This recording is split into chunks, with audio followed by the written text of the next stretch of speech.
दोस्तों, Radhe Radhe. RG creation creative hub में आप सभी का स्वागत है। मैं सोनिया आज लेकर आई हूँ आप सभी के लिए एक नया ट्यूटोरियल। आज के ट्यूटोरियल में बनाने वाले हैं हम बहुत ही प्यारी सी बच्ची, और आशा करती हूँ कि ये ट्यूटोरियल आपको पसंद आएगा। ये ट्यूटोरियल हम करने वाले हैं चारकोल पेंसिल की शेडिंग से, और मुझे तो ये बहुत ही स्केच पसंद आया। देखते हैं आपको पसंद आता है या नहीं।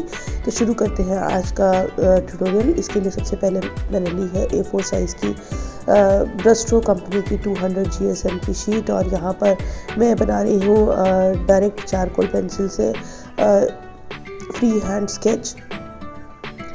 आप पहले बनाइएगा नॉर्मल पेंसिल से स्केच, और उसके बाद फिर चारकोल पेंसिल से इसके आउटलाइन करेगा।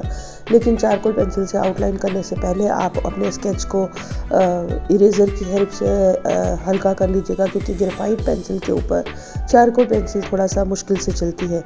तो यहाँ पर आप देख रहे हैं कि मैंने बना लिया है बेबी का फेस, और उसकी आईज़ बनाई है बड़ी बड़ी। तो यहाँ पर हमारा जो क्यूट सा बेबी है वो लेटा हुआ है। तो यहाँ पर सबसे ज़्यादा जो इम्प्रेस मुझे किया है इस बेबी की आईज़। तो ये देखिए कि ये बेबी कितना ही क्यूट लग रहा है। तो जनरली मुझे ऐसे पोर्ट्रेट्स बहुत ज़्यादा पसंद है। एक तो ये जल्दी बन जाते हैं और देखने में बहुत क्यूट होते हैं। तो यहाँ पर हमारा बन गया है फ्री हैंड स्केच। अब हम लेंगे सॉफ्ट चारकोल पेंसिल। अपनी सॉफ्ट चारकोल पेंसिल को हम सैंड पेपर के ऊपर थोड़ा सा रब कर लेंगे। अब हम यहाँ पर लेंगे एक ब्लेंडिंग टूल, और ब्लेंडिंग टूल की हेल्प से हमें एक सॉफ्ट शेडिंग की लेयर जो है वो पूरी ड्राइंग के अंदर लगानी है। तो आप ये देख रहे हैं मैंने ब्लेंडिंग टूल से एक सॉफ्ट शेडिंग जो है वो पूरी ड्राइंग के अंदर लगानी शुरू कर दी है। सबसे पहले ऊपर टर्बन में, देन हेयर के अंदर, देन मैंने फेस के अंदर लगाई है। अब फेस के बाद मैं लगाऊंगी हाथों में, एंड देन बेबी के टॉवल में, एंड देन लेग्स में। तो यहाँ पर पूरी ड्राइंग के अंदर आपको एक लाइट शेडिंग बहुत ही सॉफ्ट हाथों से जो है वो कर लेनी है। तो आप ये देख रहे हैं कि मैंने यहाँ पर शेडिंग जो है वो पूरी की पूरी ड्राइंग के अंदर कर दी है। अब मैं शेडिंग को थोड़ा सा फेस की वाले पार्ट में थोड़ा सा लाइट करूँगी। तो यहाँ पर जहाँ डार्क करनी है वहाँ पर मैं एक लेयर और लगा रही हूँ। जैसे हेयर वाला पार्ट वो बहुत ही ज़्यादा डार्क है, और नोज़ वाला पार्ट भी थोड़ा सा हमको डार्क करना है, और फेस के चारों तरफ भी थोड़ा सा शेडिंग जो है वो हमारी डार्क है। तो हम ब्लेंडिंग टूल को एक बार और चला लेंगे, तो और उसको कर लेंगे मर्ज, ताकि हमारा कोई हार्ड पैच ना बने। टर्बन में भी कॉर्नर्स जो है वो डार्क है, तो मैं उसको कर रही हूँ डार्क। और अब मैं पेंसिल लेकर हेयर वाला पार्ट कर रही हूँ पूरा का पूरा ब्लैक, क्योंकि वो हिस्सा सबसे ज़्यादा डार्क है। तो अब देखिए मैंने हेयर के अंदर पूरे हेयर के अंदर बहुत अच्छे से अपनी सॉफ्ट पेंसिल को चलाया है, और मेरी हथेली से शेडिंग गंदी ना हो इसके लिए मैंने नीचे रखा है एक रफ़ पेपर। तो मैं अपना हाथ जो है वो रफ़ पेपर पे रख रही हूँ ताकि शेडिंग स्प्रेड ना हो। और हम आई बॉल के अंदर भी अच्छे से डार्क शेडिंग कर देंगे, लेकिन उसमें हमें वाइट डॉट जरूर छोड़ना है। तो आईब्रो को भी हम अच्छे से डार्क कर लेंगे, और शेडिंग जो है वो धीरे धीरे एक एक पार्ट में हम कंप्लीट करेंगे। लिप्स की आउटलाइनिंग बना लेंगे, और उसके बाद आप ये देखिए फेस की भी मैंने कर ली है आउटलाइनिंग।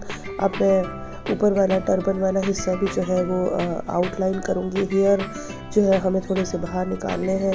यहाँ पर शेडिंग करते हुए हम टर्बन को कर रहे हैं कंप्लीट।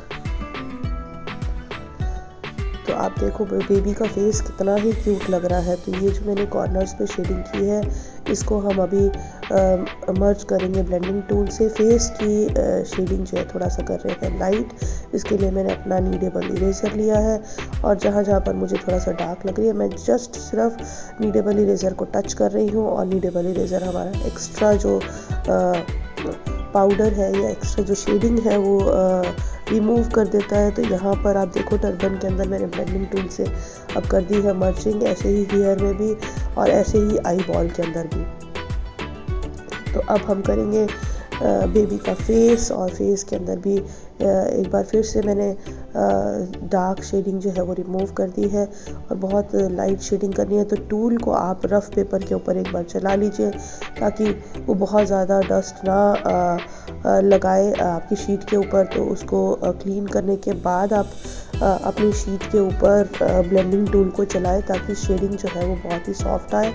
और यहाँ पर आप देख रहे हैं कि मैंने उसको पहले रफ पेपर पे क्लीन कर लिया था और तब मैं चला रही हूँ और शेडिंग को कर रही हूँ मर्ज।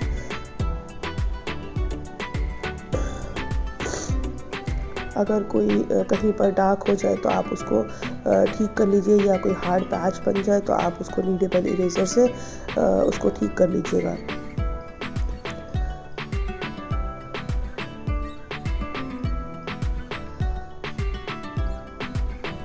तो आपको ब्लेंडिंग टूल और नीडेबल इरेजर तब तक यूज़ करना है जब तक आपको लगे कि पूरी फेस के अंदर जो शेडिंग है वो एक जैसी हो गई है। तो यहाँ पर हम कर रहे हैं हाथ के कॉर्नर्स एंड डार्क, और नेक वाला हिस्सा भी थोड़ा सा डार्क है।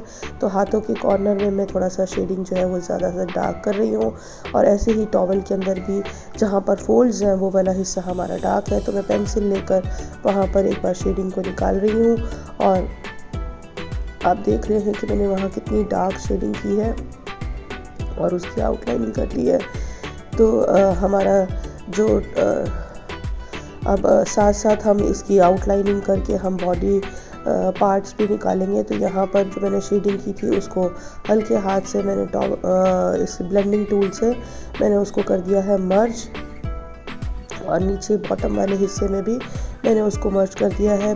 पैरों के अंदर भी मैं उसको मर्ज कर रही हूँ और उसको स्प्रेड कर रही हूँ, और लाइट टोन के साथ, और बीच में हमें हाईलाइटेड पार्ट छोड़ना है तो उसका भी हमें ध्यान रखना है।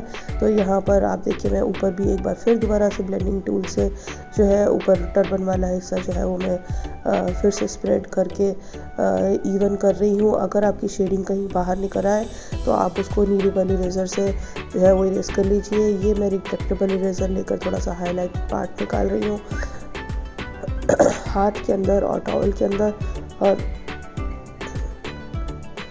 नोज़ के अंदर हमें सेंटर में शाइनिंग पार्ट दिखाना है तो वहाँ पर भी आप थोड़ा सा इसको रिमूव कर लेंगे।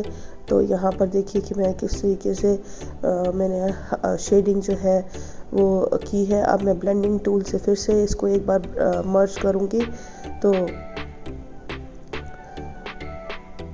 जब मैंने शेडिंग सीखी थी तब हम उस टाइम पर ये सब टूल्स नहीं अवेलेबल होते थे, हम सारा का सारा काम फिंगर से करते थे। और अब ये स्टम्प्स और ईयरबड्स और ब्लेंडिंग टूल्स और ब्रशेज़ ये सारी चीज़ें अवेलेबल हो गई हैं, तो इनसे शेडिंग करना जो है वो बहुत ही ज़्यादा इजी हो गया है। तो अब जो शेडिंग है वो बहुत फास्ट होती है और बड़ी जल्दी हमारा जो पोर्ट्रेट है वो बन जाता है। तो यहाँ पर आई वाले हिस्से के अंदर डॉट का ध्यान रखिएगा, जहाँ पर हेयर है बीच बीच में कहीं कहीं पर रिट्रैक्टेबल इरेजर से इरेज कर लीजिए। सेम ऐसे ही टर्बन वाले पार्ट में भी आपको जहाँ पर हाईलाइटेड पार्ट दिखाना है वहाँ पर इरेजर से इरेज कर लीजिए। आउटर में अगर कहीं पर भी आपकी शेडिंग स्प्रेड हुई है तो आप एक बार नीडेबल इरेजर लेकर अपनी ड्राइंग को क्लीन कर लीजिए, और उसके बाद पेंसिल लेकर एक बार फिर से टिल्टेड स्ट्रोक्स लगाकर आपकी जहाँ जहाँ पर लाइट हुई है शेडिंग और वहाँ डार्क होनी चाहिए थी तो आप उसको डार्क कर लीजिए। आउटलाइन को जो है निकाल लीजिए जिससे आपकी ड्राइंग जो है वो देखने में सुंदर लगे। तो यहाँ पर आप देख रहे हैं मैं रिट्रैक्टेबल इरेजर और ब्लेंडिंग टूल दोनों का बार बार यूज़ कर रही हूँ, और आप देखिए कि मैं अपनी पूरी ड्राइंग के अंदर कहीं पर भी कोई हार्ड पैच आपको नहीं दिखेगा। सारी शेडिंग जो है वो अच्छे से मर्जिंग वे में आपको दिखेगी, और आप देखिए कि कितनी अच्छी शेडिंग हुई है। तो आपको आशा करती हूँ कि ये ट्यूटोरियल आपको पसंद आया होगा। मैंने अपने सारे पॉइंट्स जो है वो इस ट्यूटोरियल में आपको एक्सप्लेन करने की कोशिश की है। अगर आपको फिर भी कोई पॉइंट समझ में नहीं आया तो आप कमेंट सेक्शन में मुझे कोई कमेंट लिखिएगा, मैं आपके कमेंट्स का आदर करती हूँ और आपकी सारी क्वेरीज़ को क्लियरली एक्सप्लेन करने की कोशिश करूँगी। तो यहाँ पर हमारा ट्यूटोरियल हो चुका है पूरा। जो लोग भी मेरे चैनल पर न्यू हैं मेरे चैनल को सब्सक्राइब करिए, मेरी वीडियोस को अपने फ्रेंड्स के साथ शेयर करिए।